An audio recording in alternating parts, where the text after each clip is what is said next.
Netanyahu ने दोहा पर हमले के लिए कतर के प्रधानमंत्री से मांगी माफी। ट्रंप की मौजूदगी में व्हाइट हाउस से मिलाया फोन। जानेंगे क्या है मामला। तो वहीं दूसरी तरफ ताइवान पर हमले की तैयारी में चीन। मिसाइल बेस के आकार ने डराया। अमेरिकी गुआम पर भी मंडराया खतरा। जहां एक तरफ ये सब कुछ चल रहा है तो वहीं दूसरी तरफ S-400 के बाद अब S-500 का दीवाना हुआ भारत। पर रूस क्यों कर रहा डिलीवरी से आनाकानी। जियोपॉलिटिक्स में बहुत कुछ चल रहा है, जानने को मिलेगा बहुत कुछ। आइए जानते हैं इन खबरों को विस्तार से। भारत अपने S-400 Triumph air defence system के प्रदर्शन से बेहद खुश है। इस सिस्टम ने ऑपरेशन सिंदूर के दौरान पाकिस्तान को गहरे जख्म दिए। ऐसे में भारत S-400 की क्षमताओं से प्रभावित होकर रूस से अतिरिक्त लंबी दूरी की एयर डिफेंस सिस्टमों को खरीदने पर विचार कर रहा है। कुछ रिपोर्ट के अनुसार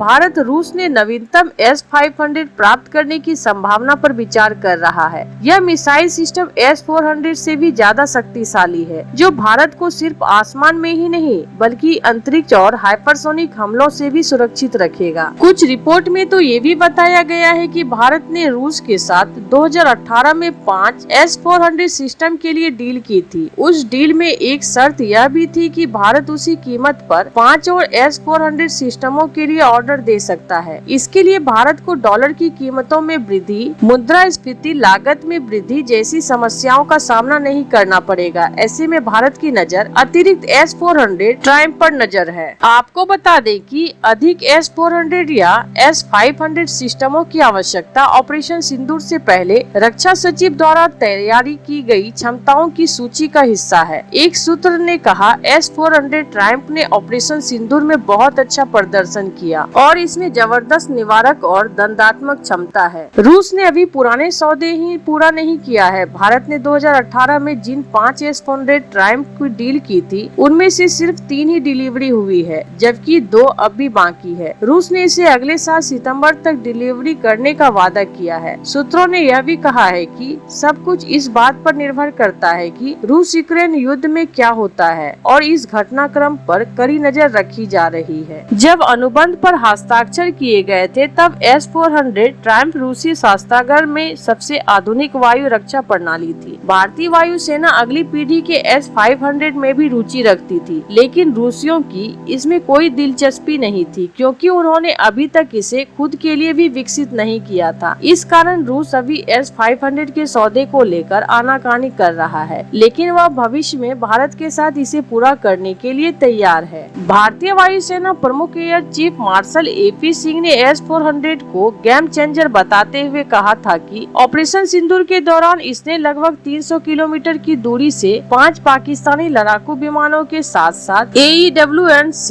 विमान को भी हवा में मार गिराया था, जो इतिहास में सतह से हवा में मार करने का सबसे लंबा रिकॉर्ड है। तो वहीं दूसरी तरफ चीन अपनी पूर्वी तट पर ताइवान और प्रशांत क्षेत्र में अमेरिकी सेनाओं को निशाना बनाकर मिसाइल ठिकाने पर बड़े पैमाने पर विस्तार कर रहा है। उपग्रह से मिली तस्वीरों से पता चलता है कि ब्रिगेड 611 का आकार नए लॉन्चपैड सुरंगों और स्टोरेज फैसिलिटी के साथ दोगुना हो गया है। इसे चीन की मंशा का स्पष्ट संकेत माना जा रहा है। ब्रिगेड 611 को 20-611 के नाम से भी जाना जाता है। यह एक चीनी ठोस ईंधन वाली छोटी दूरी की बैलिस्टिक मिसाइल है। इसे China aerospace Science and industry corporation ने विकसित किया है। आपको बता दें कि चीनी राष्ट्रपति शी जिनपिंग ने PLA रॉकेट फोर्स के विकास पर सबसे अधिक ध्यान दिया है। चीनी रॉकेट फोर्स का शस्त्रागार 4 वर्षों में 350 मिसाइलों तक बढ़ गया है। इसमें DF-70 हाइपरसोनिक मिसाइल भी शामिल है, जिसे रोकना अमेरिका के लिए बहुत मुश्किल है। इसके अलावा DF-26 गुआम एक्सप्रेस से भी अमेरिका और ताइवान को सीधा खतरा है। यह मिसाइल प्रशांत महासागर में स्थित अमेरिकी सैन्य अड्डे गुआम पर हमला करने में सक्षम है। चीन अपने पश्चिमी रेगिस्तान में नकली अमेरिकी युद्धपोतों का चित्र बनाकर उन पर हमले का अभ्यास भी कर रहा है। DF-17 चीन की एक हाइपरसोनिक मिसाइल है, जिसमें एक हाइपरसोनिक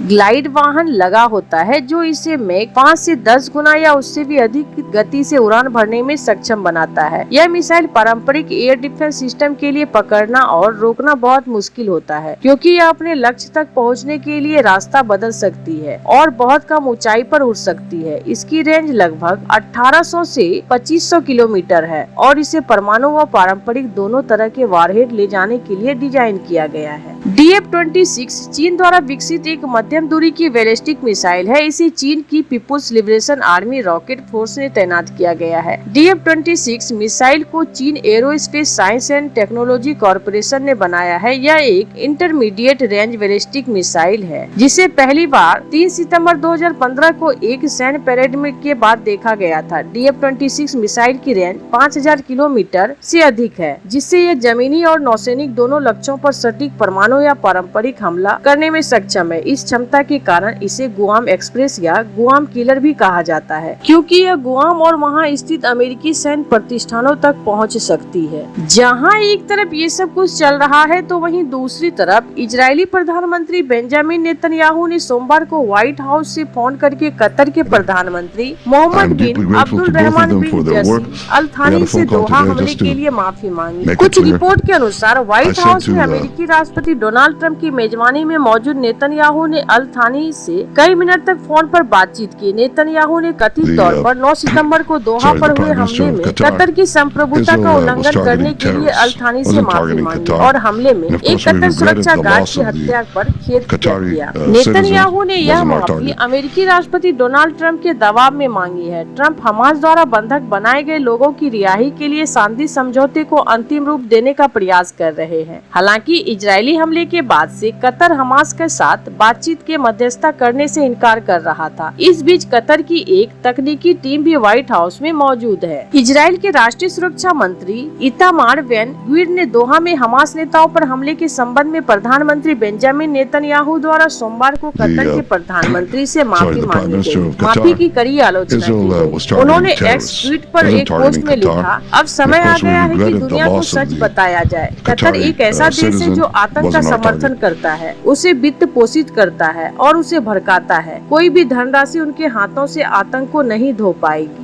तो वहीं दूसरी तरफ इजराइल में भारत की जय जयकार। हाइफा के मेयर बोले, हमें अंग्रेजों ने नहीं, भारतीय सैनिकों ने कराया था आजाद। आपको बता दें कि इजराइल के शहर हाइफा ने सोमवार को शहीद भारतीय सैनिकों को श्रद्धांजलि अर्पित की। हाइफा के मेयर ने कहा कि शहर के स्कूलों की इतिहास की किताबों में यह सुधार किया जा रहा है कि शहर का ओटोमन शासन के आजाद कराने वाले अंग्रेज नहीं, बल्कि भारतीय सैनिक थे। उन्होंने यह टिप्पणी शहीद सैनिकों की भारतीय कब्रिस्तान में उनकी बहादुरी को श्रद्धांजलि देने के लिए आयोजित एक समारोह में उपस्थित लोगों को संबोधित करते हुए की। हाइफा के मेयर योना याहाब ने कहा, मैं इसी शहर में पैदा हुआ और यहीं से स्नातक किया। हमें लगातार यही बताया जाता था कि हम इस शहर के अंग्रेजों ने आजाद कराया था, जब तक कि एक दिन हिस्टोरिकल सोसाइटी के किसी व्यक्ति ने मेरे दरवाजे पर दस्तक नहीं दी और कहा कि उन्होंने गहन शोध किया है और पाया है कि अंग्रेजों ने नहीं बल्कि भारतीयों ने इस शहर को आजाद कराया था।